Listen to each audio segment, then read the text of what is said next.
ப்ரெஜுடைஸில் நடந்ததை ஒரு சின்ன ரீகேப் பார்க்கலாம். மிஸ்டர் அண்ட் மிஸ்ஸஸ் பென்னட் இருக்காங்க. ஒரு கிராமத்தில் வாழ்ந்துட்டுருக்காங்க. அவங்களுக்கு 5 மகள்கள் இருக்காங்க. அப்புறம் அந்த ஊருக்கு மிஸ்டர் பிங்லின்னு ஒரு பணக்கார இளைஞர் வராரு. அங்கே வசிக்கிறதுக்காக வராரு. அவர் வந்ததும் அங்கே இருக்க எல்லாரும் சுற்று வட்டாரத்தில் அவரை பற்றி தான் பேசுகிறாங்க. அவங்க வீட்டு பொண்ணுங்களை அவருக்கு கல்யாணம் பண்ணி கொடுத்தா நல்லாயிருக்கும் அப்படிங்கிற மாதிரி எல்லாரும் நினைக்கிறாங்க. அதே மாதிரி மிஸ்ஸஸ் பென்னட்டும் நினைக்கிறாங்க. அதுக்கப்புறம் அவரை மீட் பண்ணணும்னு நினைக்கிறாங்க. அதுக்கப்புறம் அவங்க போய் அவரை மீட் பண்ணது, அப்புறமா பால் நடந்தது, அது எல்லாமே நம்ம இதுக்கு முன்னாடி வந்த எபிசோட்ஸில் பார்த்துட்டோம். இப்போ நம்ம எபிசோட் 4க்குள்ளே போகலாம் வாங்க. ஜேனும் எலிசபெத்தும் தனியாக இருக்கும்போது இவ்வளோ நாள் மனசுக்குள்ளே வச்சுட்டு இருந்த ஜேனோட ஃபீலிங்ஸ் எல்லாம் வெளியே சொல்கிறா மிஸ்டர் பிங்லியை பற்றி. அவர் ஒரு ஒரு இளைஞர் எப்படி இருக்கணுமோ அப்படி இருக்கார். அவர் ரொம்ப விவேகமாக இருக்கார். எல்லார்கிட்டையும் நல்லா கலகலப்பாக பேசுகிறாரு அப்படின்ட்டு ஜேன் எலிசபெத் கிட்ட சொல்லிகிட்ருக்கா. நான் ஒரு மாதிரி ஒருத்தரை பார்த்ததே இல்லை அப்படின்ட்டு சொல்லிகிட்ருக்கா. அதுக்கப்புறம் எலிசபெத் சொல்கிறா, அவர் ரொம்ப ஹேண்ட்ஸமாகவும் கூட இருக்கார் அப்படின்ட்டு அவள் சொல்கிறா. அவரோட நடத்தை, அவரோட பழகிற விதம் அதுவும் நல்லா தான் இருக்குது அப்படின்ட்டு சொல்கிறா.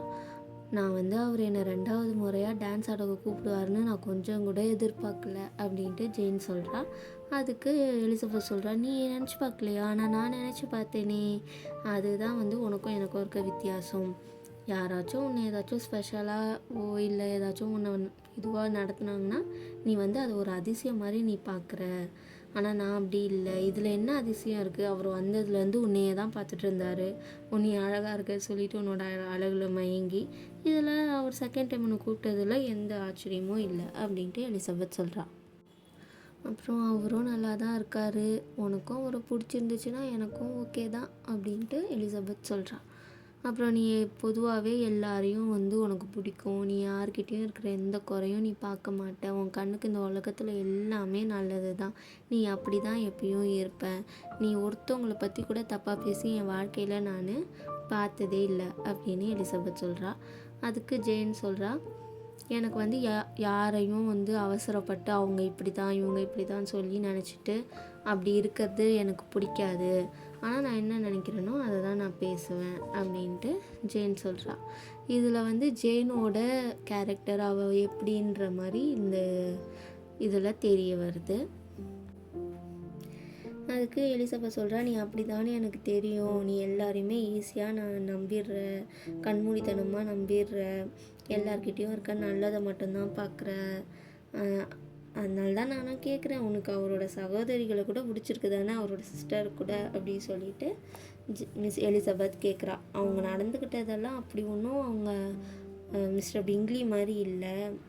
ஆனாலும் உனக்கு அவங்கள பற்றி என்ன அபிப்பிராயம் இருக்குங்கிற மாதிரி எலிசபெத் கேட்குறா. அதுக்கு ஜேன் சொல்கிறா, ஆமாம் கண்டிப்பாக அவங்க அவரை மாதிரி இல்லை. ஆனால் அவங்க கூட பழக பழக அவங்களும் கொஞ்சம் நல்ல மாதிரி தான் இருக்காங்க. மிஸ் பிங்லி அதுதான் அவருக்கு 2 சிஸ்டர்ஸ் இருக்காங்கள. ஒருத்தவங்களுக்கு கல்யாணம் ஆயிடுச்சுல, அவங்க இன்னொருத்தவங்க கல்யாணம் ஆகாமல் இருக்காங்க. அவங்கள தான் மிஸ் பிங்லி சொல்கிறாங்க. அவங்க அவர் கூட தான் இருக்கார் அப்படின்ட்டு சொல்கிறாங்க. என்ன இருந்தாலும் நம்ம பக்கத்து வீட்டுக்காரங்க மாதிரி நெய்பர்ஸ் தானே, நம்ம ஏரியா நம்ம கூட தானே இருக்கிறாங்க நம்ம ஊரில். அதனால் நம்ம அவங்கள நல்ல மாதிரி தான் நடத்தணும் அப்படின்ட்டு ஜேன் சொல்கிறான். எலிசபெத் ஜேன் சொல்கிறத எல்லாத்தையும் அமைதியாக கேட்குறா. ஆனால் அவள் அதை ஏற்றுக்கிற மாதிரி இல்லை. ஏன்னா அவங்க அசம்பிளியில் அதான் பாலில் நடந்துக்கிட்டதெல்லாம் ஒரு மாதிரியாக தான் இருந்துச்சு. அவங்க நல்லா ஃபேஷனாக இருக்காங்க, நாகரிகமாக இருக்காங்க தான். ஆனால் அவங்களுக்கு எப்படி இருக்காங்கன்னா, அவங்க அந்த இடத்துல ஏதோ ரொம்ப எப்படி ஒரு பணக்காரங்களோ நாங்கள் அப்படியே ஸ்டேட்டஸில் பெரியவங்கன்ற மாதிரி இருப்பாங்கள்ல, அந்த மாதிரி அவங்க இருந்தாங்க அப்படின்ட்டு அவன் நினைக்கிறா. எலிசபெத் அப்படி தான் நினைக்கிறா. மிஸ்டர் பிங்லியும் மிஸ்டர் டார்சியும் நல்ல ஒரு ஃப்ரெண்ட்ஸாக இருக்காங்க.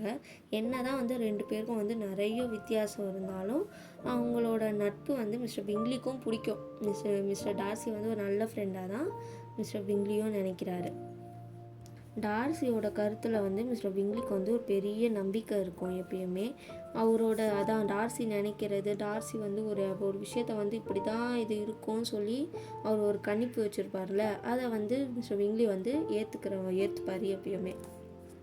சொல்லணுன்னா மிஸ்டர் டார்சி தான் கொஞ்சம் உயர்ந்தவர்னு சொல்லலாம்.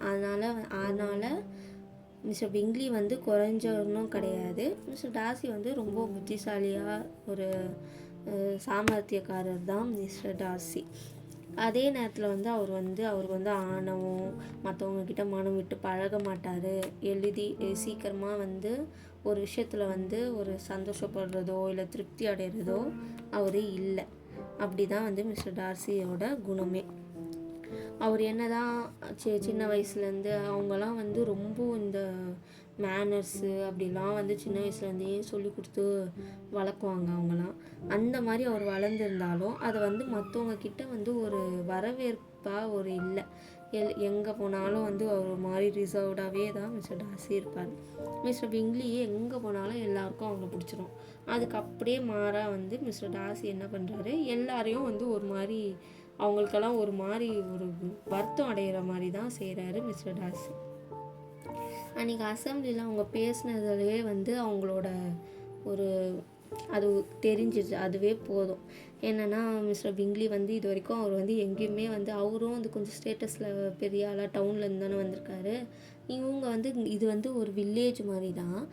அங்கே வந்து அவர் பார்த்த அன்றைக்கி அசம்பிளியில் பார்த்தவங்க எல்லாரும் வந்து அவர்கிட்ட நல்லா பழகுறாங்க. ஒரு மாதிரி அன்பாகவும் கைண்டாக இருக்காங்க. அவர் அந்த மாதிரி எங்கேயும் பார்த்ததே இல்லை. ஒரு மாதிரி ப்ளசண்ட்டாக இனிமையாக எல்லாருக்கிட்டையும் நல்லா பேசி பழகி உண்மையாக இருந்த மாதிரி அவருக்கு ஃபீல் ஆகுது அங்கே மிஸ்டர் பிங்லிக்கு. அதனால் அவருக்கு ரொம்ப பிடிச்சிருச்சு. அதே மாதிரி தான் மிஸ் பென்னட், அதான் ஜேனை தான் சொல்கிறாங்க.